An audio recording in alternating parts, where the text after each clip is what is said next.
안녕하세요. 건강톡톡 오늘도 가영 김가영입니다. 와, 건강톡톡이 드디어 300회를 맞이했습니다. 우! 완성! 와! 네. 자, 그래서 300회 특집으로 심장이 두근두근 되는 것 같아서 말이죠. 오늘은 전 국민 중 환자가 40만 명이 넘는다는 심장질환 부정맥에 대해서 알아보려고 합니다. 순환기내과 최의근 교수님과 함께 하겠습니다. 잠깐! 최신 의학 정보 놓치지 않으려면 구독하고 까영! 교수님 어서 오세요. 네, 안녕하십니까. 순환기내과 최의근입니다. 네, 교수님 사실 부정맥에 대해서는 좀 많이 들어본 것 같거든요.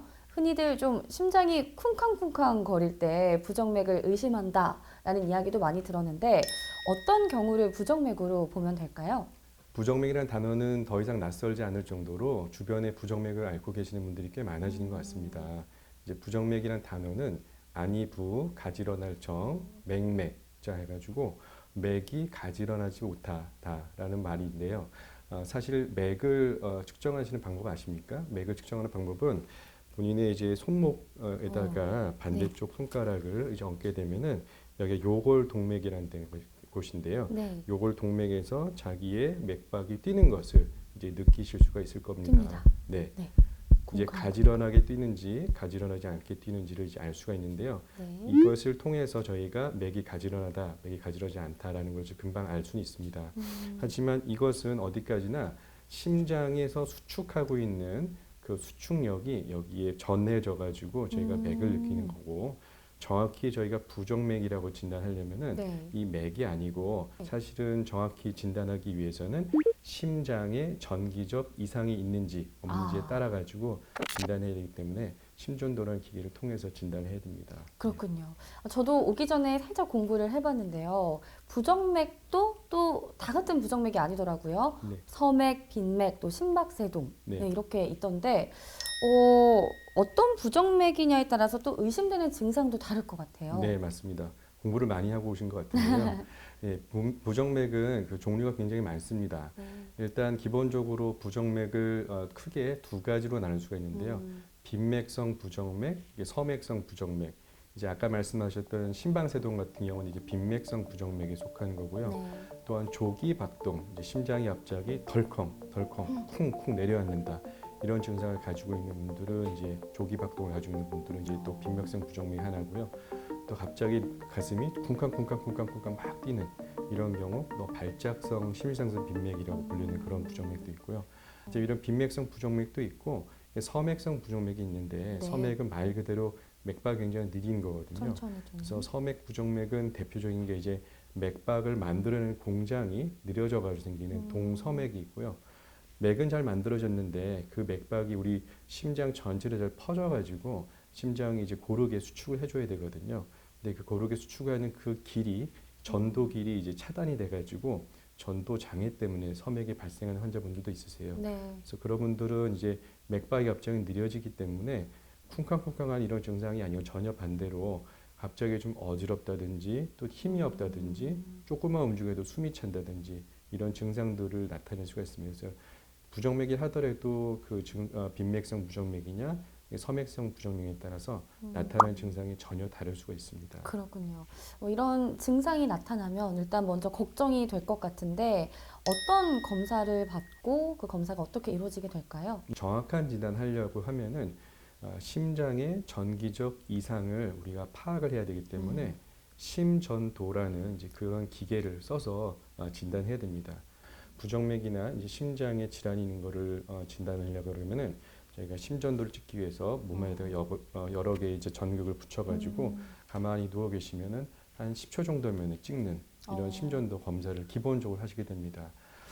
하지만 이러한 심전도 검사법은 10초라는 짧은 시간에 찍기 때문에 정확한 진단을 못 내리는 경우도 있습니다. 예를 들어서 부정맥 환자분들이 그 당시 10초를 찍은 당시에 부정맥이 있다고 하면 진단을 정확히 내릴 수가 있겠지만은 워낙 증상이 가끔 뭐 일주일에 한 번 또는 한 달에 한 번 있는 데는 그런 분들이 이제 10초 동안 누워 있다고 해서 진단을 금방 내리지 못하는 경우가 충분히 있지 않습니까?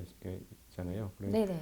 그럴 경우에는 대비하기 위해서 저희가 24시간 동안 활동 중 심전도 기기라는 그런 기기를 차고 이제 휴대용이에요? 네, 휴대용입니다. 그래서 붙이게 되면은 그냥 평상시 일상생활을 마음대로 다 하셔도 됩니다. 근데 또 그것도 24시간이라는 또 한정이 돼 있기 때문에 네. 최근에는 이제 24시간 활동률 심전도보다 조금 더 소형화돼 가지고 3일 또는 7일 또는 14일 동안 몸 안에다가 이렇게 붙이는 그런 기계가 나와가지고 조금 더 정확하게 진단을 내릴 수 있는 오랫동안 장기간 이제 기록이 가능한 그런 기기도 나왔습니다.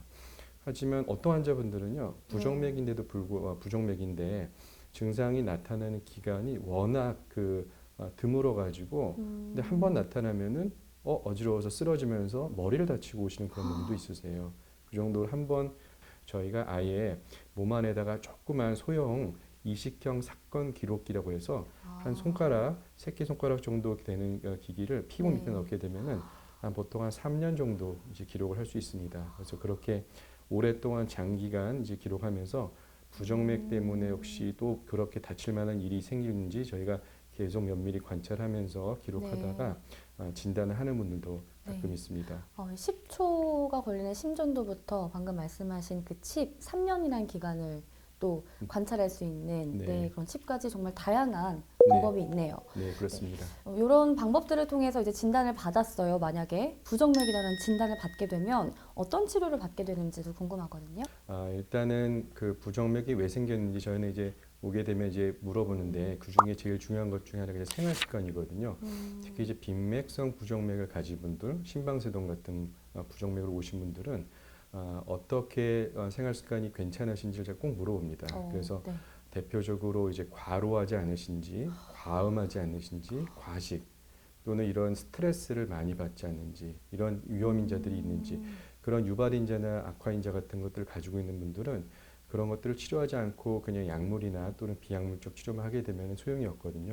그래요? 예, 그래서 그런 생활 습관을 반드시 교정을 잘 해주기 위해서 먼저 물어봐서 확인한 다음에 그래도 그런 생활 습관이 뚜렷한 생활 습관이 교출만한 게 있다. 그러면 그런 걸 고치도록 저희가 이제 안내를 해드리고 그것 생활 습관이 고칠 만한 게 뚜렷한 게 없다. 그러면 이제 약물적 치료를 들어가게 됩니다. 그래서 약물적 치료의 이제 대표적인 것은 이제 항부정맥 약제라는 것이 있는데요. 말이 조금 어렵긴 합니다만 항부정맥 약제. 부정맥을 이제 없애기 위한 약제는 모든 부정맥을 다 없앨 수 있는 건 아니고요. 주로 빈맥성 부정맥, 즉 빠르게 뛰고 있는 그런 부정맥 환자분들을 위한 약제가 이제 항부정맥 약제입니다. 그래서 항부정맥 약제는 서맥성 부정맥 환자를 쓰는 게 절대 아니기 때문에 나는 부정맥인데 왜 항부정맥 약제 처방을 안 해주세요? 그렇게 하게 되면 그건 이제 환자분이 서맥, 맥박이 느린 환자분들은 맥박을 더 느리게 하는 약제를 쓰게 되면 큰일 나게 되죠. 멈추겠죠. 그렇죠. 항부정맥 약제는 잘 쓰면 약이지만은 잘못 쓰게 되면 독이 될 수가 있습니다. 그렇기 때문에 어떤 환자분이 어떤 지금 심장 상태인지에 따라 가지고 저 약제를 쓰는 것을 결정해야 되기 때문에 종류도 굉장히 많기 때문에요. 이런 환자분의 심장 상태에 따라 가지고 쓸 수 있는 약제가 정해져 있기 때문에 이런 약제 전문가인 선생님들의 꼭 조언을 받아가지고 처방을 받아서 쓰셔야 되는 게 이제 굉장히 중요하고요.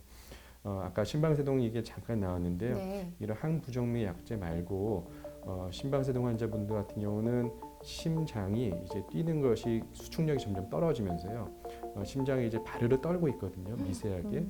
그렇게 되면 심장 안에서 이제 혈액이 순환이 돼야 되는데 그게 순환이 잘 되지 않고 고여있기 때문에 고여있게 되면 자꾸 피떡, 혈전 같은 게 생길 수가 있습니다.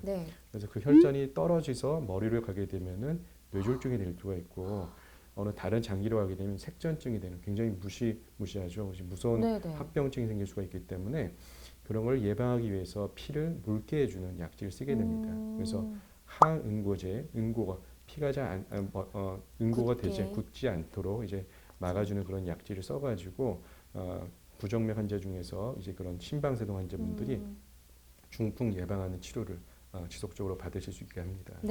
그 교수님께서 말씀해주신 약제, 그러니까 약물 치료에 대해서 이렇게 생각을 하다 보니까요. 사실 뭔가 원인을 제거한다기보다 증상 완화 정도인 것 같은데, 그럼 약물 치료를 받는 분들은 영구적으로 약물에 의존을 해야 되는 건가요? 반은 맞고요. 반은 또 틀릴 수 있는데요. 모든 약제를 다 평생 먹어야 되는 건 아니고요. 증상이 좋아지게 되면은 약제를 중단할 수도 있습니다. 네. 특히 아까 말씀하셨던 이제 항부종미 약제 같은 경우는 특히 조기박동, 심장이 덜컹 이런 조기박동 환자분들은 일시적으로 스트레스를 굉장히 많이 받으시거나 잠을 굉장히 못 주무시거나 또는 과로, 과식, 과음 이런 문제 때문에 이런 조기박동이 일시적으로 생기신 분들이 있거든요. 네. 또한 최근에 이제 코로나 또에 감염이 되거나 또는 예방 접종을 맞고 나서도 조기박동이 생기신 분들도 있으세요. 그런 일시적인 때에는 저희가 약제를 써가지고 그런 부정맥들을 가라앉힌 약제를 쓰다가 그런 증상이 좋아지게 되면 저희가 약제를 줄이거나 또 중단할 수가 있습니다. 네. 하지만 방금 조금 전에 설명드렸듯이 이제 심방세동 환자분들 같은 경우는 뇌졸중 예방을 거의 평생 해야 될 수도 있습니다. 특히 뇌졸중 발생 위험도가 높으신 고령인 환자분들, 또한 다른 기저질환, 고혈압이라든지 당뇨라든지 심부전 같은 이런 질환을 가지고 있는 분들은 이런 약제를 거의 평생 복용하지 않게 되면은 중풍이 생길 위험성이 높습니다. 그래서 이런 뇌졸중 예방 치료를 또한 지속적으로 해야 되기 때문에 환자분 증상이 난 좋아지는데 이제는 뇌졸중 약 안 먹어도 되지 않아요. 하지만은 실제로는 약을 거의 계속 드셔야 되는 경우도 왕왕 있기 때문에 환자분 상태에 따라 가지고 어떨 때는 약제를 중단해도 되지만은 네. 어떤 약은 계속 먹어야 되는 약도 있기 때문에 꼭 담당 선생님하고 상의를 하시는 게 좋겠습니다. 교수님, 만약에 약물 치료를 줄이면 좋겠지만 그렇지 이제 못한 경우에 환자분들이 계시잖아요. 그럴 경우에는 사실 걱정되는 게 부작용이거든요. 미리 알아둬야 할 부작용 어떤 것들이 있을까요? 네, 일단 사실 약이라는 거는 거의 부작용이 없는 약은 없습니다. 거의 그렇다고 말씀 많이 하시더라고요. 그렇죠. 네. 예, 그래서 약을 사게 되면은 약 설명서에 보게 되면은 나올 수 있는 부작용이 있다 보면은 정말 이거는 먹어서는 안 되는 약처럼 모든 부작용이 다 적혀 있죠. 맞아요. 증상들이. 하지만은 환자분에게 꼭 필요한 약이라고 판단되는 경우에는 저희가 그러한 부작용의 위험성은 최소화하는 적정 용량을 통해 가지고 약제를 시작하는 것이 중요하고요. 네. 대표적인 것 제가 두 가지만 말씀드리게 되면은 아까 항부정맥 약제라는 거를 쓰게 되면은 빈맥성 부정맥이 갑자기 서맥성 부정맥으로 바뀌는 경우가 있으세요. 오. 그러면 나는 가슴이 막 두근두근 뛰다가 어느 순간에 조금 지나고 나면은 좀 어지럽고 기운이 빠지고 자꾸 핑 돌고 이런 증상이 생길 수가 있거든요. 그런 증상이 나타나게 되면은 담당 선생님하고 상의해서 네. 혹시 서맥성 부정맥으로 생긴 건 아닌지 한번 체크를 해보시는 게 좋을 것 같고요.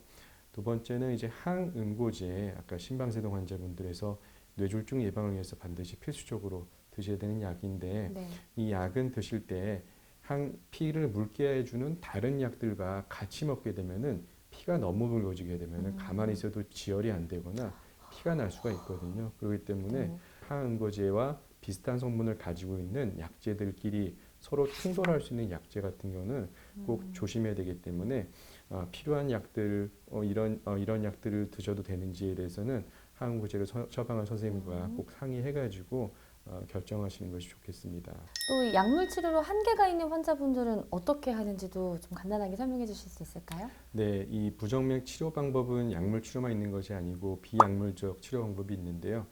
비약물적 치료 방법은 이제 서맥성 부정맥과 빈맥성 부정맥이 전혀 다릅니다. 서맥성 부정맥은 이제 맥박이 잘 뛰지 않기 때문에 네. 맥박을 이제 뛰게 해주는 이제 인공심장 박동기라는 이제 보조 장치를 몸 안에다 삽입하는 그런 시술을 받게 되고요. 또한 돌연심장사, 갑자기 심장마비 돌아가신 분들 있잖아요. 그런 분들은 저희가 주변의 주변의 분들이 이제 심폐소생술 해가지고 다시 살아나시고 또 다시 그런 일이 이제 반복되지 않도록 우리가 몸 안에다가 삽입형 제세동기라는 심장 박동기랑 또 비슷하게 생긴 그런 기계를 넣어주기도 합니다. 네. 그래서 이런 기구 또는 그런 것들을 이제 몸 안에 이제 삽입하는 그런 시술 방법도 있겠고요. 또 빈맥성 부정맥인 경우에는 빈맥성 부정맥이 발생하는 그 부위, 그 원인을 찾아가지고 그 부분을 이제 국소적으로 치료해서 없애주는 이제 고주파 전극도자 절제술 같은 그런 시술 방법도 있습니다. 아마 이 방법들에 대해서는 다음 시간에 또한 자세히 또 설명드리도록 하겠습니다. 네.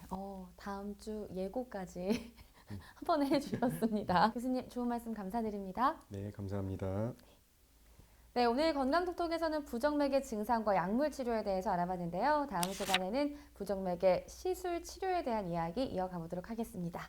자, 그럼 그만 가영이는 가영.